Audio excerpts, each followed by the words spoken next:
new details on the Marshall Fire debris cleanup process. Which neighborhoods will get cleaned up first? Plus, President Biden is taking action in an attempt to bring down those high gas prices. It is by far the largest release of our National Reserve in our history. When Americans could start seeing prices drop and by how much? If we want lower gas prices, we need to have more oil supply right now.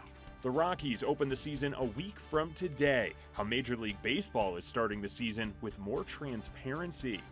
And wait until you see what a local nonprofit did for a young Star Wars fan. Now he's like wanting to take a bath every night. We are standing by for details and expect to learn today which neighborhoods destroyed in the Marshall Fire will get cleaned up first. Thanks so much for joining us for Denver 7 News at 11. I'm Jason Grenauer. The county said in a meeting this week they plan to release a schedule today. So here's what we know so far. Boulder County says neighborhoods will be prioritized based on social and environmental factors from the EPA. That means areas with runoff and stormwater issues will get cleaned up first. Now, crews will remove things like contaminated soil, foundations, and hazardous trees. People will get a 24 to 48-hour notice before crews come to their property. The process will take about 4 days per property. Debris removal is expected to cost $60 million. Officials hope to have it done by the end of July. The Boulder County Sheriff's Office says it could take several more months before we know how that fire started. Investigators are working with experts to analyze evidence, follow up on tips, and interview victims and witnesses. Evidence will be shared with the district attorney's office to determine if charges are warranted once that investigation is complete. Xcel Energy is facing a lawsuit claiming it's at least partially responsible for the Marshall Fire. The lawsuit, filed by an unnamed couple and a Boulder-based company, says Xcel power lines and equipment were a factor in the fire's origin and spread. We talked to the lawyer who filed that lawsuit. He says he plans to prove Xcel was negligent. The main detail is we've uncovered witnesses who actually witnessed the origin of the fire. And those witnesses have not only pinpointed the fire, but they've pinpointed the location underneath power poles that were maintained by Xcel Energy, that are the property of Xcel Energy. Xcel says its equipment in the area was properly maintained and inspected, and says the company has seen no evidence it ignited the fire. There's new developments in Ukraine this morning. People are being evacuated from a city described as a hellscape. They've been waiting 4 hours in line just for bread, and they do not have running water. As Alex Perche reports, there's reports that Ukraine carried out an attack on Russian soil for the first time in this war. Today, virtual negotiations between Russia and Ukraine meant to end this war resuming. Meanwhile, in the besieged city of Mariupol, an estimated 100,000 people are still trapped with little food, water, or electricity. Russia claims a humanitarian corridor will open for those still there today. An official from Mariupol's mayor's office telling ABC News they have not received confirmation of that corridor and that those buses have not yet reached the city.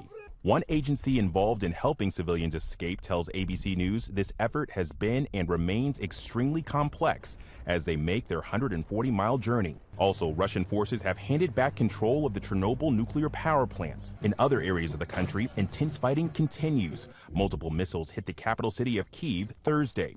ABC's James Longman witnessed this.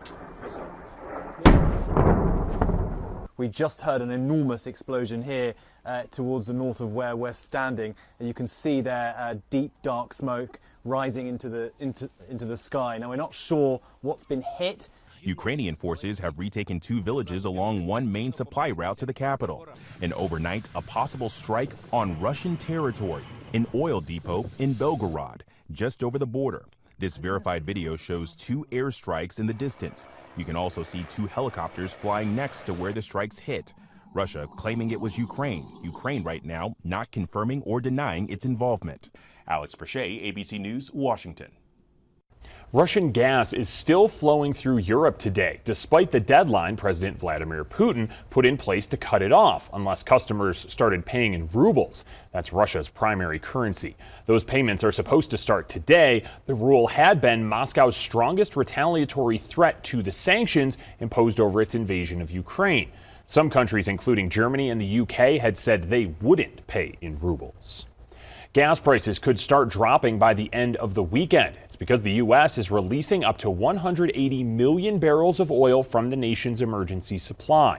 1 million barrels will be released from the country's oil reserve every day for the next 6 months. The president says Americans could pay 10 to 35 cents a gallon less at the pump, which could drop the national average below $4 a gallon. The bottom line is, if we want lower gas prices, we need to have more oil supply right now. President Biden blames Russia and the war in Ukraine for that spike in prices. They've risen 60 cents in the past month, but gas prices had been rising even before the war. The president dipped into the National Reserve 2 times in the past 6 months, and critics say it didn't do much to lower gas prices.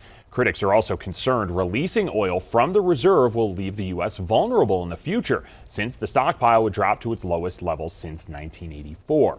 Republicans are saying Biden should focus on boosting U.S. energy production. Well, in Colorado, prices already dropped 1 cent overnight, but prices are still close to that $4 a gallon mark.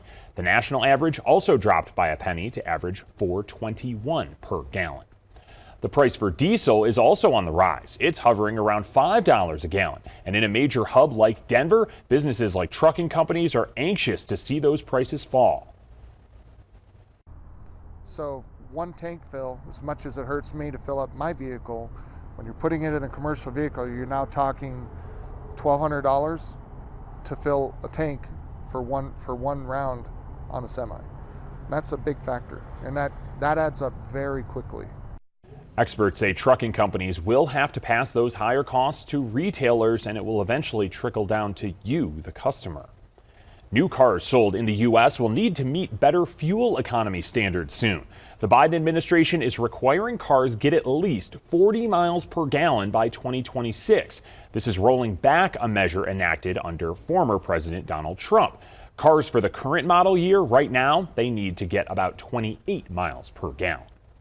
More cars in the future won't rely on gas at all. Automakers are making investments in electric vehicles, and President Biden is using the Defense Production Act to kickstart the mining of critical materials and minerals needed to make batteries for those electric vehicles. His administration wants the U.S. to focus on renewable energy and move away from depending on foreign oil.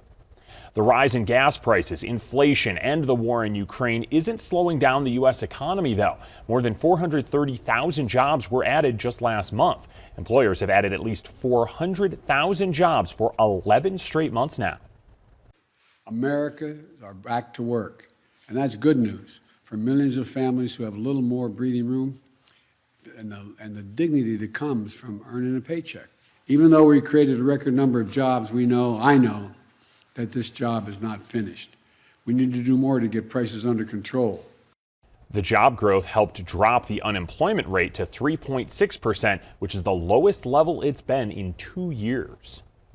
Well, we'll learn more about a $350 million investment to restore the South Platte River in Denver just a little bit later on today. Colorado lawmakers and local officials will talk about the funding this afternoon.